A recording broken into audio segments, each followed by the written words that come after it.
quite a double award-winning book here. I'd like, before I read a bit about our comments and deliberations on the Bryce Wood Book Award Committee, I first want to thank all the authors who sent in your books. It was a pleasure to engage with your books, read through them, and open our eyes to perhaps some bodies of literature that we did not know before. So thank you to everyone. We received 133 nominated books. So to be able to say that it was a pleasure, that those were some good books out there. So the 2021 Bryce Wood Book Award goes to Shifting the Meaning of Democracy, Race, Politics, and Culture in the U.S. and Brazil by Jessica Lynn Graham. This beautifully written book analyzes the emergence of racially inclusive nationalisms as dominant state-building narratives in Brazil and the United States between 1930 and 1945. The author historicizes the concept of racial democracy as an ideological buttress to the rise of Nazism, while also serving subsequent Cold War national security goals. Her transnational methodology moves beyond hackneyed compare and contrast models to explore the bilateral connections, relations, and influence between Brazil and the United States during this time period. Yet, while firmly situated within historical context, this is a book that speaks powerfully to our times. The committee was convinced that this innovative monograph will be widely read across disciplines, providing readers with a compelling grasp of the historical roots of our contemporary dilemma, the tenacious coexistence of anti-racist ideals with enduring racial inequalities. So congratulations to Professor Graham. And now I'd like to hear from my colleague, Arturo Sotomayor, who chaired the Tomassini Committee. Thank you, Kimberly, for that introduction. And I too would like to congratulate our author, Jessica Graham, for delivering such an outstanding book that has been rewarded twice now by two different committees. I also like to say one thing about the Tomassini Committee. We didn't get 100 books. I cannot imagine how many, how the labor was distributed among the committee members. The Tomassini Committee has a much more narrow focus because the committee looks into books that address very specifically issues of international relations, foreign policy, and comparative foreign policy across the Latin American region. So in that sense, it's a little bit more narrow, and we're really looking into rewarding the book that addresses this particular topics that I mentioned. This is actually my second time serving in this committee, and I just have to say that what I enjoyed the most was how consensual the committee was in identifying this book as this year's recipient of the Luciano Tomassini Award. I also like to say that the deliberations of our committee were entirely made in Spanish. So we were actually reading different types of books and having a true intercultural conversation among the members of the committee.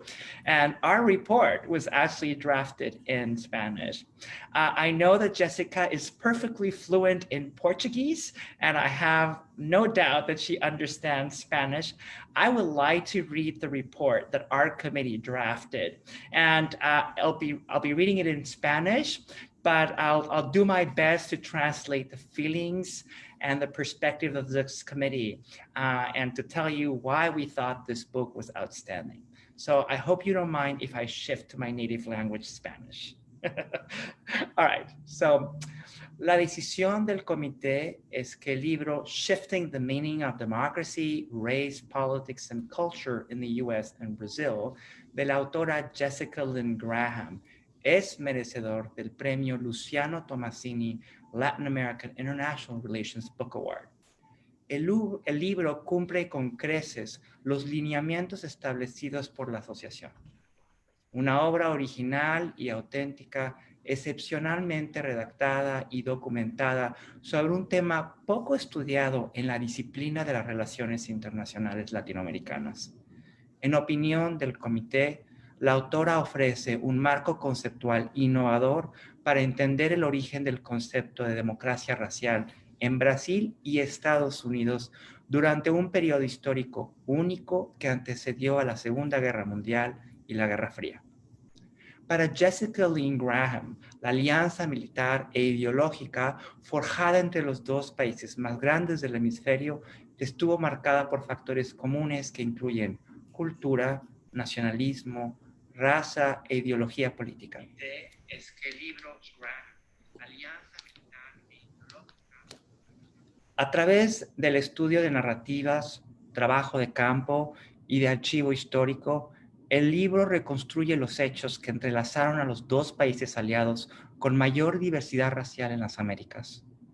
La autora contextualiza el origen del concepto de la democracia racial, describe sus fortalezas frente al nazismo y el fascismo y explica el poco éxito que tuvo para alcanzar la tan deseada equidad y justicia racial en ambos países. Si bien la obra pertenece formalmente a la disciplina de la historia diplomática, las lecciones que de ella se derivan son contemporáneas y relevantes para la actualidad. Para los miembros del comité, la lectura de este libro es indispensable para entender el contexto actual caracterizado por los movimientos antirracistas tanto en Estados Unidos como en Brasil como el resto del mundo. So I just will briefly summarize what this committee reviewed and why we thought this book was much deserving of this award. On the one hand, we thought that it was an exceptional work of comparative foreign policy of both Brazil and the United States. On the second hand, we thought that your book really provided a rich conceptual analysis to understand not only democracy, but actually the meaning of racial democracy in the hemisphere. We also thought that your work was really innovative because you were mixing both studies on alliances, hemispheric security, and diplomatic history. And we couldn't overlook the fact that your book was, although historical in perspective, really led us to a very interesting reflection about the reckoning moment we're having today in world affairs about the interaction between politics and race.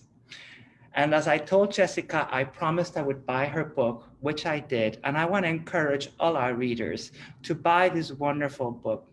Jessica, I hope that when we're able to meet in person again, and I'm sure we will, you will have the courtesy of signing this book because I'm telling you, this book will be read for generations to come. And so I learned a lot as an international relations scholar. I'm not a historian. And I am actually, as I told Jessica, relying on this book for my own current research. So I cannot really express how grateful I am from your wonderful academic contribution. So congratulations to you. I hope you don't mind if I introduce you to another member of our committee who actually was the only historian in our committee, and he's also a former recipient of the Luciano Tomassini Award, my colleague and friend, Patrick Eber. Thank you very much, Arturo, for that kind introduction. I am happy to be here this morning to be a part of this ceremony. I promise everyone that I will keep things extremely brief because much of the praise for the book has already been said, and it's in any case reflected in the unprecedented success that this book has had in winning both the Tomassini and the Bryce Wood awards, which, as Kimberly mentioned, has never happened before in the history of LASA.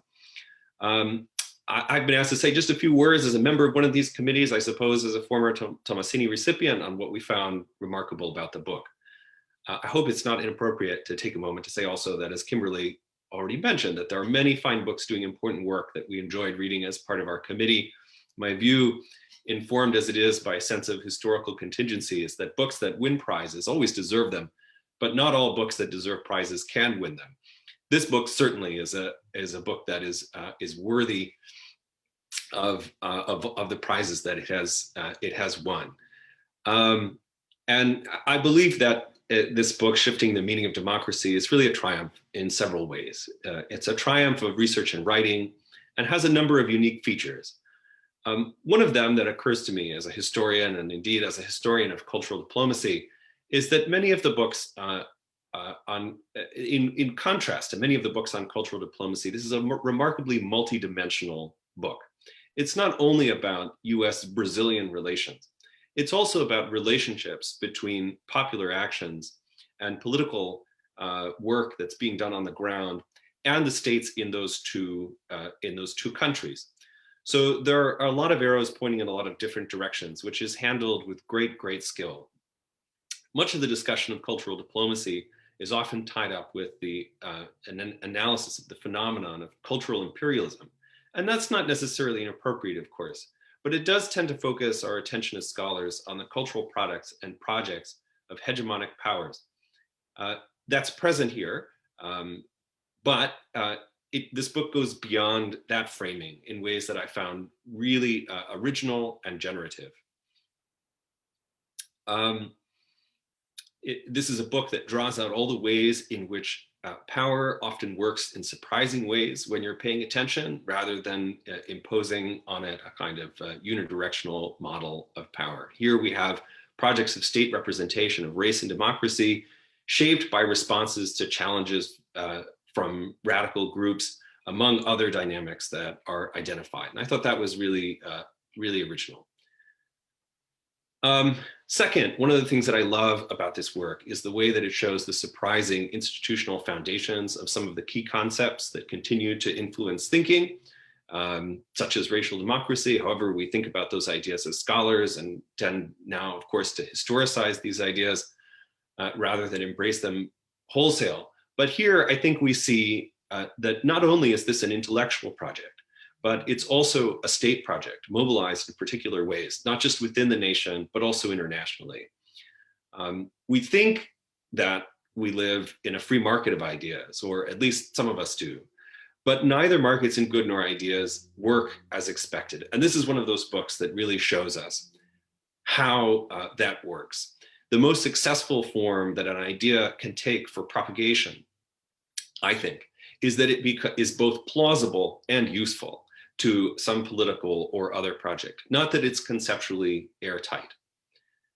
Third, one of the things that, the final thing that I will say that I love about this book is that it manages to be timely in multiple ways, not only in the way that it arrives at a moment of reevaluation of histories of race and racism in the story of the nation in the United States and Brazil, though it certainly does that, but also because of the way that it reminds us of the contested meaning of democracy itself. This too is a site of very active deliberation and contestation. And I think that this book, in setting out the ways in which illiberal movements claim democratic identities, is a reminder of the ways that signifiers float on the winds of historical change.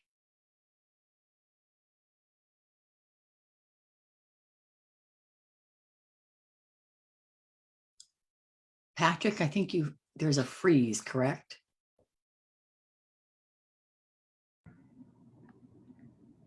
Let's give him a few seconds, maybe. I think so too. Of his Wi-Fi connection, and I'm sure he'll come back. I think so too.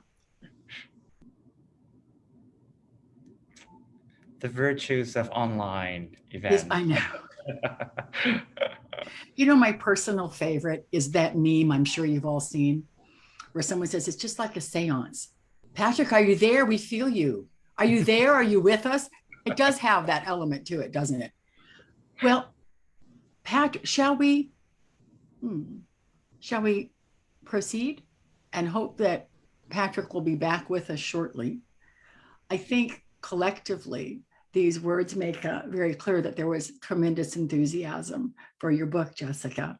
And now I think it's only fair that you have an opportunity to say, I would imagine you have some thank yous and some people you'd like to recognize as well. Yes, I do. Wait.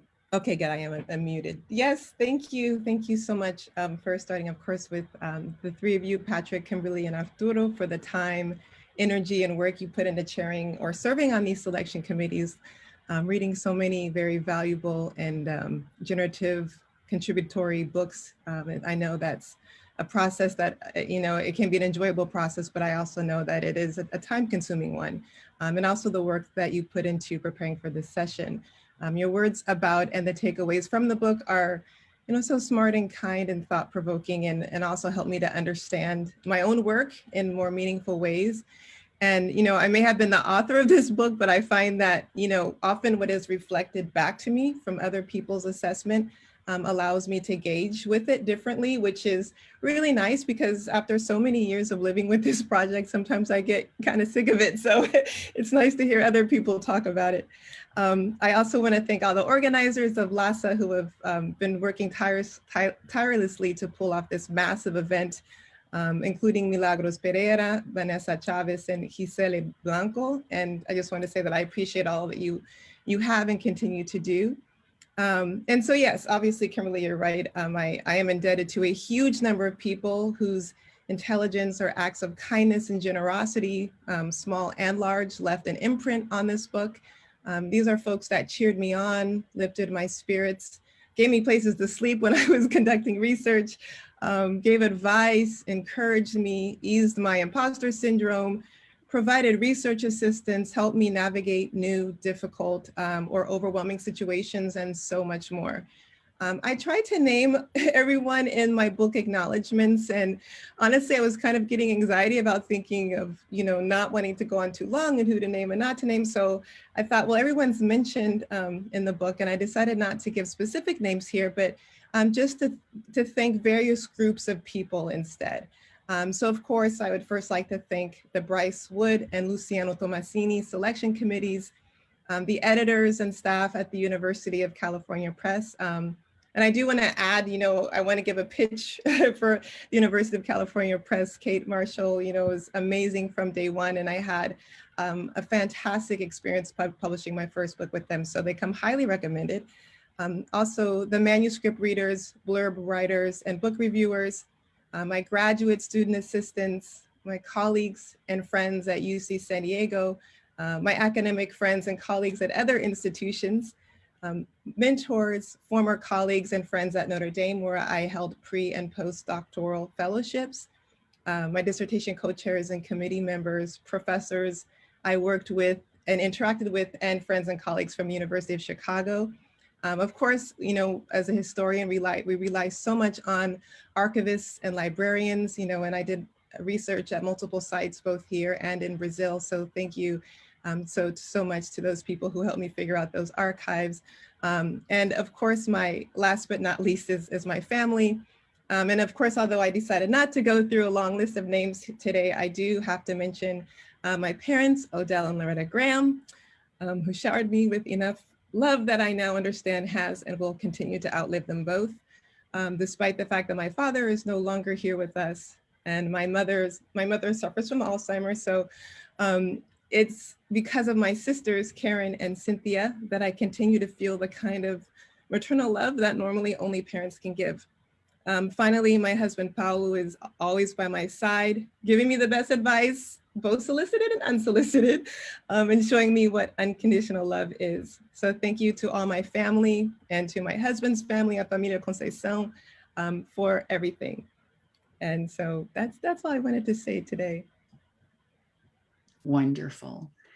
And I think it would be interesting now to have a conversation with you, Jessica, because there's so many things that we want to talk about and ask you.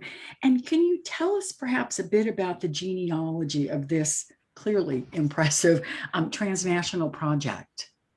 How did it happen? Sure. So, so it did start off as always was going to be a book about Brazil and the United States.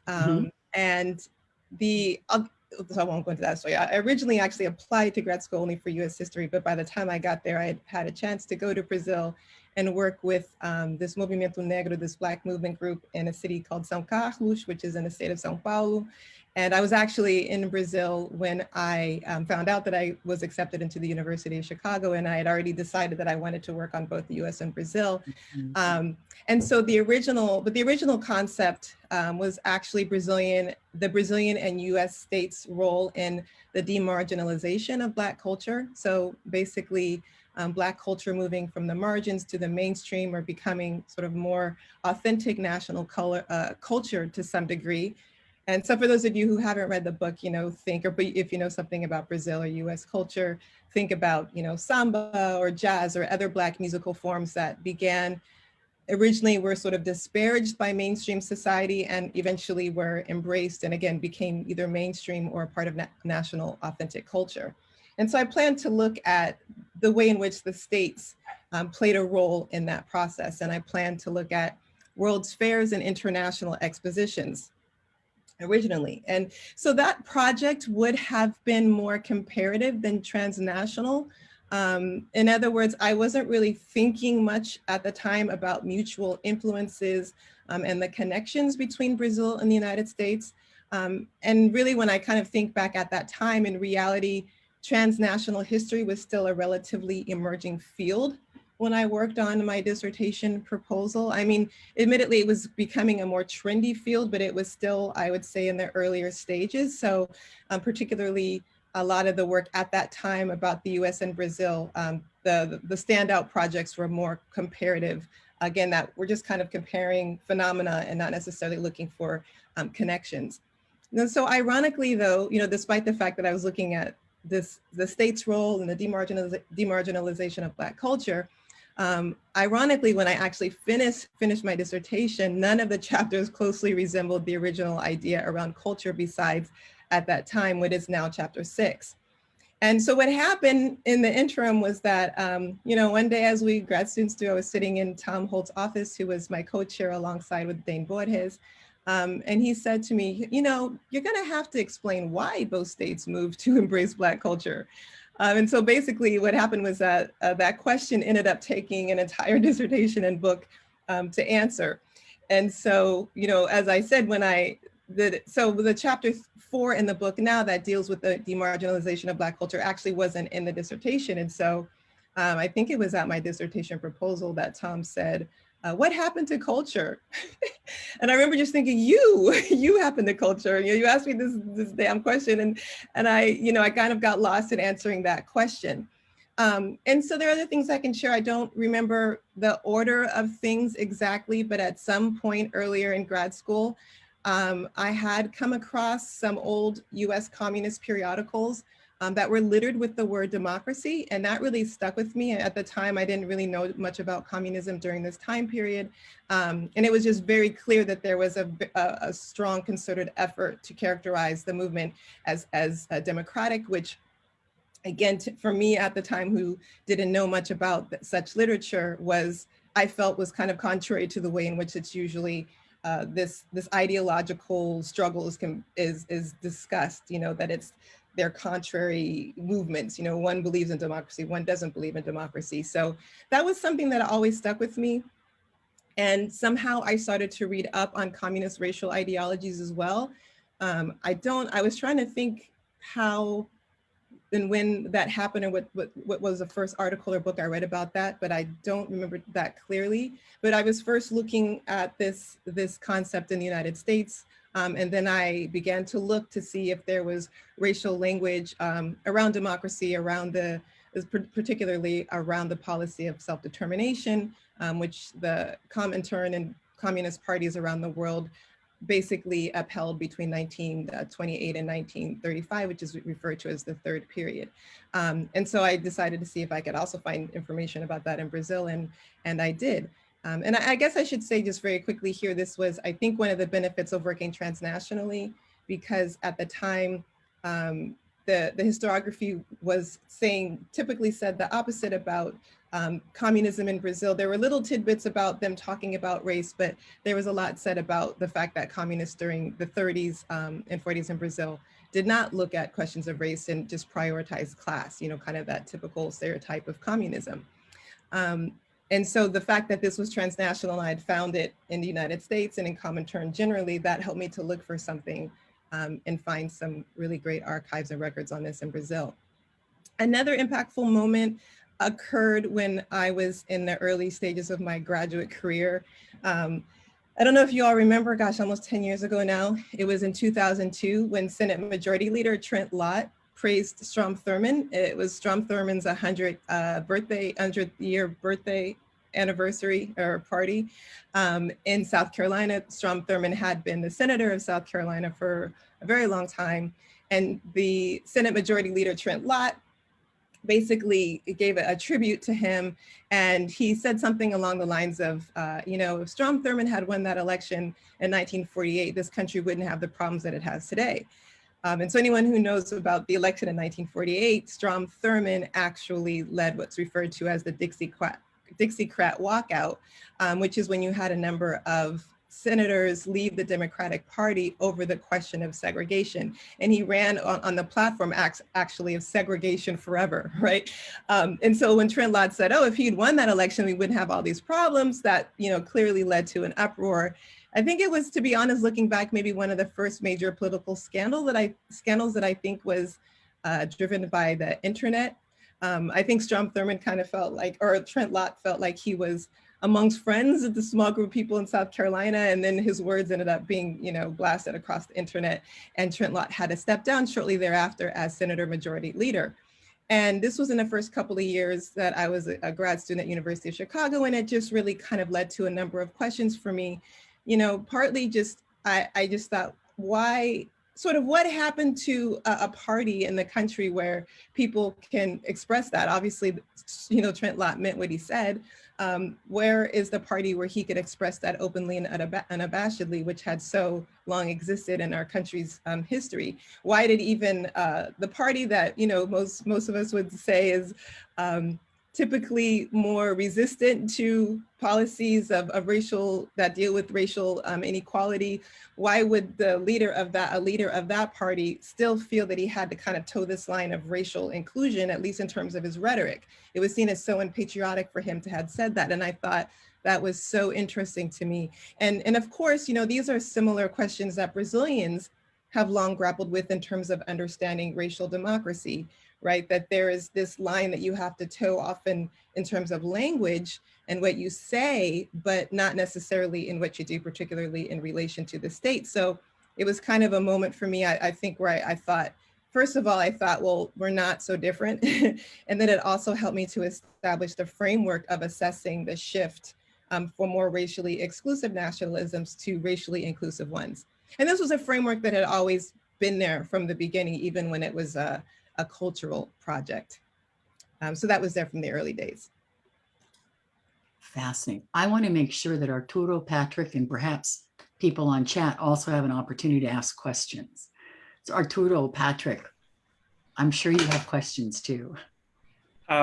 Yes, Jessica and I have been having a very lively conversation via email.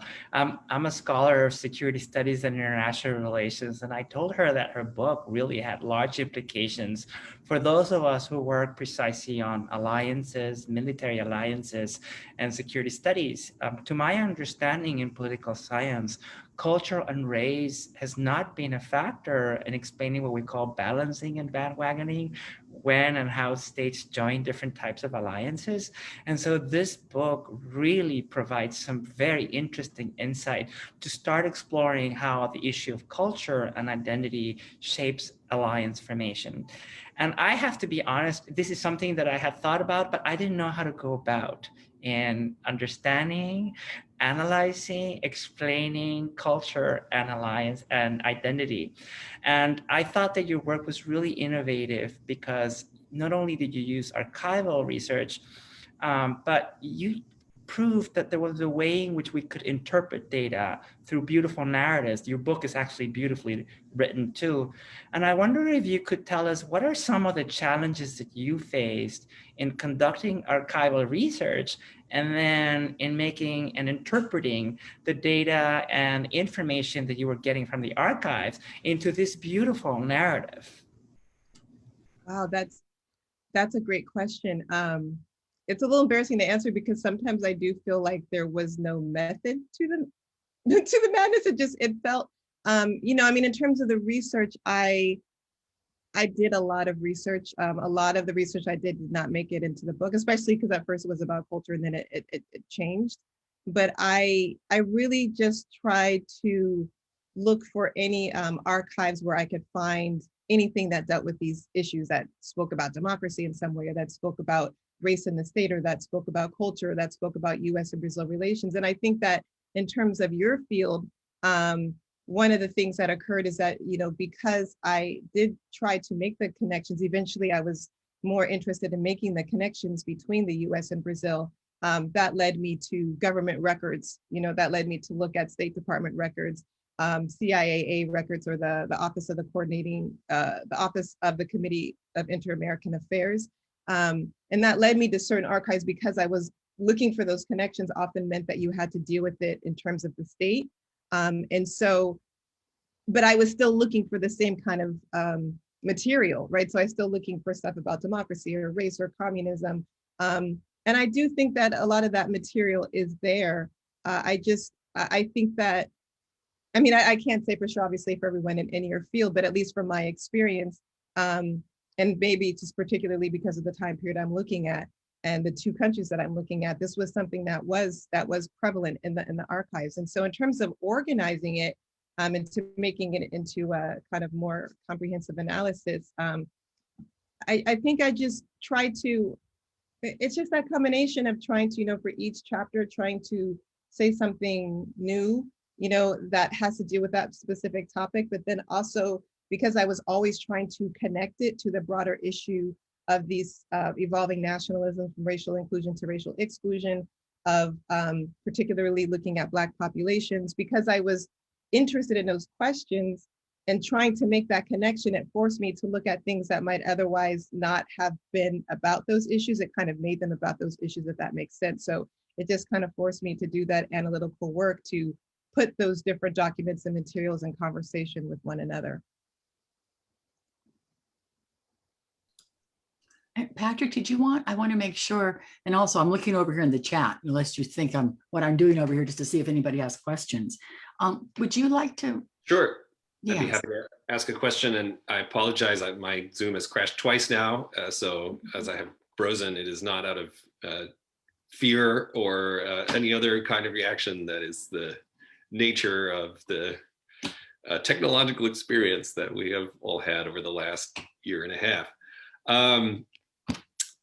Jessica, I wanted to ask you, I've been thinking a lot recently because I'm starting to see a resurgence of something that looks like kind of Cold War civil rights discourse once again in the United States right now.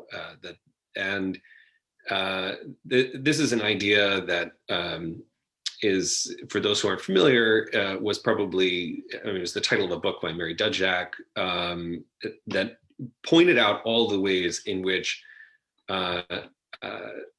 racial politics interior to the United States were also part of Cold War politics broadly. The struggles for civil rights and the mistreatment of African Americans in the South would be reported on in newspapers around the world, and it was of concern to U.S. diplomats who thought that this was a problem for the way that the United States presented itself on the world stage,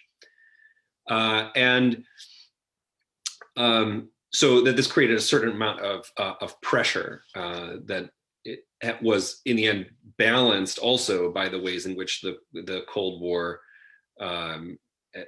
provided justifications for state suppression of groups that were pushing for civil rights and so on. So it's not a simple story. Nevertheless, I mean, so one of the things that's remarkable about your book here is, as often the case with historians, right? We show that these things have deeper roots than people expected, right? And so I wonder how you think about the kind of dynamics of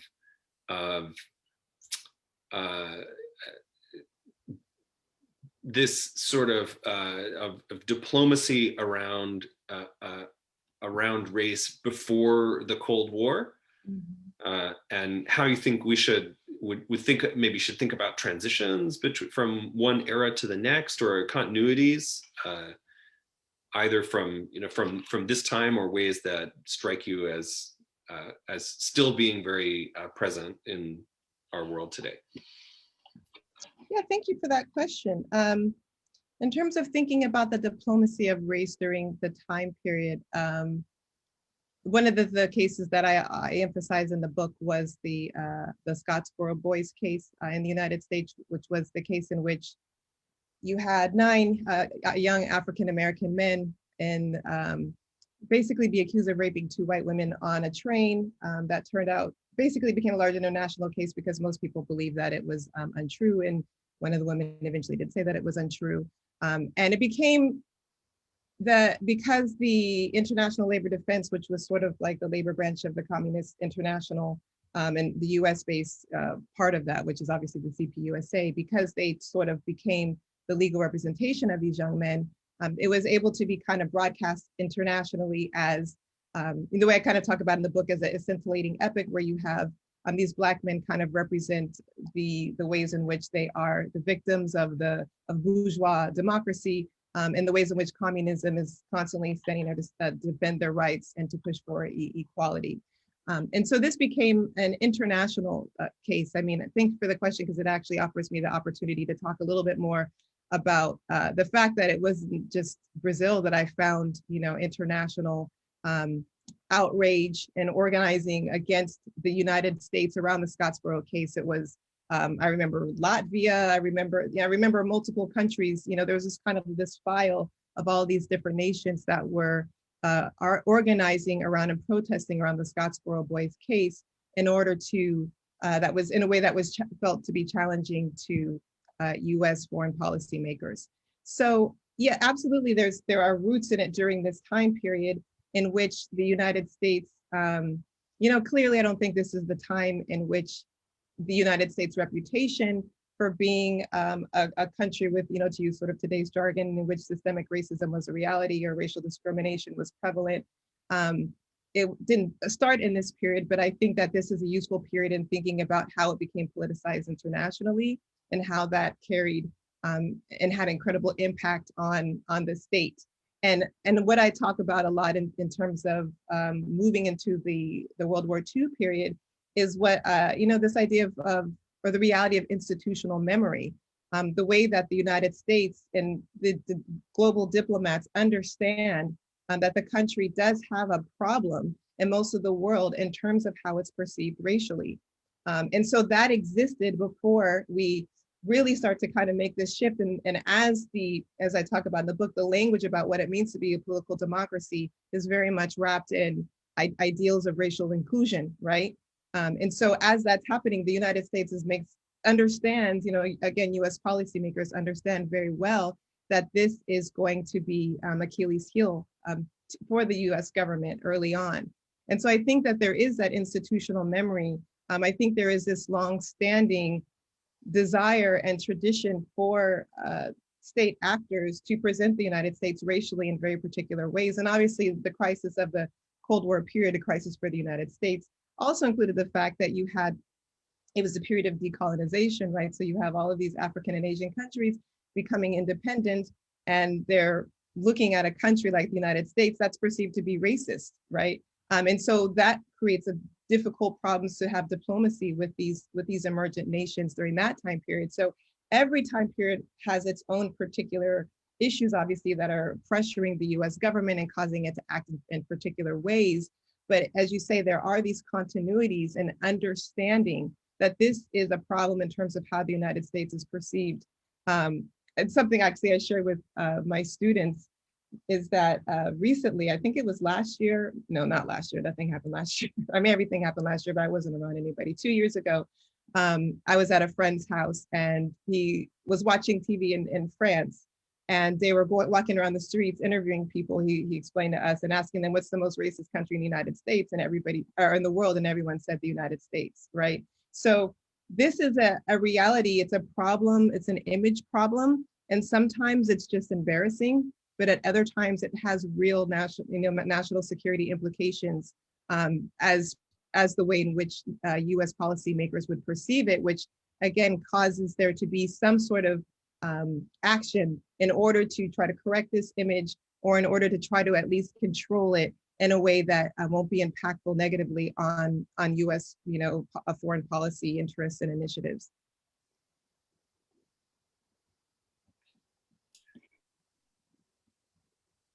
I guess I don't know if it's fair to ask this, but I want to know what your next project's going to be. Yeah, my next project. We'll all be watching and reading. What's the next one? The next project is actually, it's going to be about Black activists in the 1930s in Brazil. It's, I'm kind of moving past the transnational. It was great to be together with the transnational history, but we got to break up for a time period because it just wore me out. So I'm planning to kind of do a closer, just a Brazil focused study for the next project that looks at Black political activism in the 1930s and perhaps the 1940s that moves past the Frente Negra Brasileira, which was the Black Brazilian Front, is considered to be one of the most important political movements to have occurred. It was political, social, cultural, but it's considered to have been one of the most important political movements of Black political expression in Brazil, or racial political expression in Brazil among the Black population in 20th century history.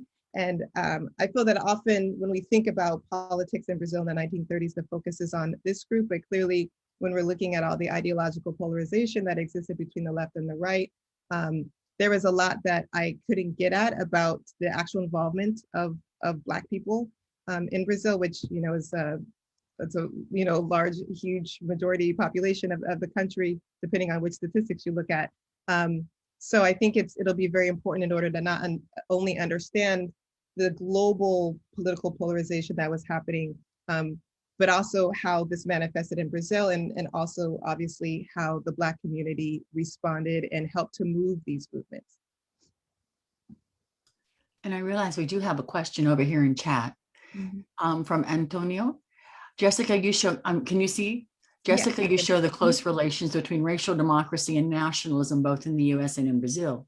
Do you think that the feeling of being a diasporic people made African Americans more prone to refuse the idea of racial democracy than Black Brazilians? So I think what I'm reading in the question is partly an assumption that there is a greater diasporic feeling among Blacks in the United States than Blacks in Brazil.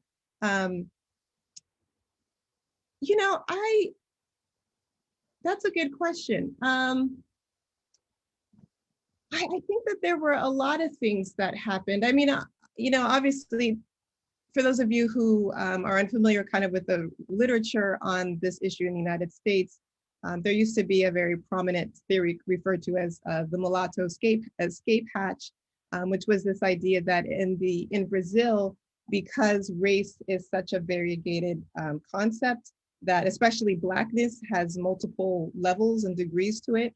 Well, I shouldn't say Blackness, but because race in general does, people who in the United States might identify as, to use today's jargon, biracial or multiracial, but still would identify themselves as Black. In Brazil, the idea with this traditional historiography is that in Brazil, they had this escape hatch in which they can escape Blackness and kind of move into whiteness, or to at least some sort of mixed race category that was supposed to be separate from Blackness, which many people, sort of argue against. And so the reason why I bring that up is just to say that to kind of bring in the multiple reasons that the literature has provided in order to understand the difference in the way in which the United States, it seems that the Black population in the United States was definitely kind of more organized and more public in terms of its insistence that the United States was not a racial democracy, in terms of not buying into any ways in which state actors may have tried to say, like Martin Dies, like, we're the best place on earth for people of different races to interact. This was something that you saw being much more attacked in the United States among the Black community in the United States than you saw in Brazil. And I think that, certainly we know that there were many important African-American leaders who were very much in tune, who actually were very constructive in the formation of Pan-Africanism, such as W.E.B. Du Bois, were actually, in those Pan-African congresses that helped to bring about the independence of African countries. And so there certainly was a way in which the Black population in the United States was not only diasporic in its perspective, but was also global in its approach to racism in the United States. I think that, kind of talking through this, I think a lot of that also has to do with the fact that the US is kind of more empire-y than Brazil. If you want to think about it that way, it's, it's kind of, you're in the heart of an imperialist project in the United States in ways that you're not in Brazil, which is partly why the Communist International focused on the Black population in Brazil, because there was a sense that it should be at the vanguard of the Black movement globally. And so there already was sort of an understanding of the ways in which Blacks were politicized based upon, the ways in which Black persons spoke about the war in the Philippines, the way in which African Americans looked at U.S. imperial projects and perceived it as being similar to their own struggles against racial inequality in the United States. So I think that the part of maybe not just a diasporic approach, but maybe an international approach that's partly due to the ways in which the U.S. was waging wars against different countries, but also had clearly the economic and cultural imperialism as well, in ways that Brazilians didn't, and that maybe didn't allow to develop such a strong a strong criticism against, and a united collective criticism against, this idea of racial democracy. Well, actually, I should say, in my book, I argue that the ideas of racial democracy there are multiple ideas, but I should say specifically against the idea that the United States was a racially inclusive nation that didn't really have any problems in terms of racial discrimination or systemic racism. Thank you. Mm-hmm. Any last questions? Yes. Jessica, so, and this is Arturo Sotomayor, not the committee, but another reason that I found your book so refreshing is because you reminded us of the importance of Latin America for U.S. national security at two critical points, World War II and the Cold War. And of course, those of us who are interested in hemispheric security relationships do know very well Brazil's contribution in World War II and Mexico's contribution, but overall, it's a contribution that is neglected by the overall U.S. national security establishment. I mean, every year when we celebrate the end of World War II, Latin American states are not invited on D-Day and whatnot. And so I like to point out that, you remind us of the important contribution of Latin America at shaping our own U.S. national security. And that's worth mentioning. The other thing is, I don't know that if you've considered the impact of your work in understanding other key relationships in the hemisphere. I'm actually originally from Mexico, and Mexico was also an ally of the United States during World War II. And I would say that in deciding with whom to ally at a very critical time, race and culture was also relevant, because Mexico identified itself as a multinational, multi-ethnic country, even though it wasn't a democracy or full democracy. And I wonder if you have thought about how your book speaks about other countries and other relations in the Latin American region, especially because race and multi-ethnicity also play a large role across the Latin American region. Thank you for that question. Admittedly, I haven't given a ton of thought into that. I do know in terms of, discussing the importance, it's a shame that the role of Latin America, the importance of Latin America during this time period is forgotten, not only just because of the participation of Brazil and Mexico in the war, but also because of the national security concerns. Brazil had 5,000 miles of coastline that was largely undefended. The closest point from the Americas to any part that was controlled by the Nazis was in Natal, Brazil, in the northeastern part of Brazil. It had, they referred to it as the Axis populations, the large people of Japanese, German, and Italian descent that lived in Brazil. So there are a number of reasons why Brazil was so prominent and important during World War II for the multiple reasons that I listed. But also, I think it's interesting what you just said is that what you describe about Mexico reminds me about, what I found in Brazil, which is, despite not being maybe a liberal democracy, perhaps there was a way in which that multiculturalism allowed Mexico to participate in the war. Again, when I talk about the ideological congruence of, for Getúlio Vargas and the Estado Novo dictatorship to be able to say, oh yes, we're a democracy because we're not racist like those Nazis, and they're the anti-democracy. So if you're not racist, you're not totalitarian, right? So I wonder if in Mexico you see that similar kind of construction of, relabeling democracy as racial inclusion in order for them to participate in the war and to kind of use that established mixed race nationalism as a way to engage. And certainly the ways in which countries, and Mexico does come up a lot in terms of particularly the cultural production coming out of the United States and the way that the state tried to police that in new ways during this period. Everyone who interacted with folks in Latin America would come back and say, hey, you know, all these movies that Hollywood's issuing, that just shows, dirty people from Latin America or poverty, or that basically presents this image that the elite in particular would certainly not appreciate. And we have to do something about that. And literally the state becomes involved in forcing Hollywood to kind of help to change the way in which Latin Americans are portrayed in movies in Hollywood. So certainly I think a lot of these themes are applicable across Latin America, and not just with Brazil.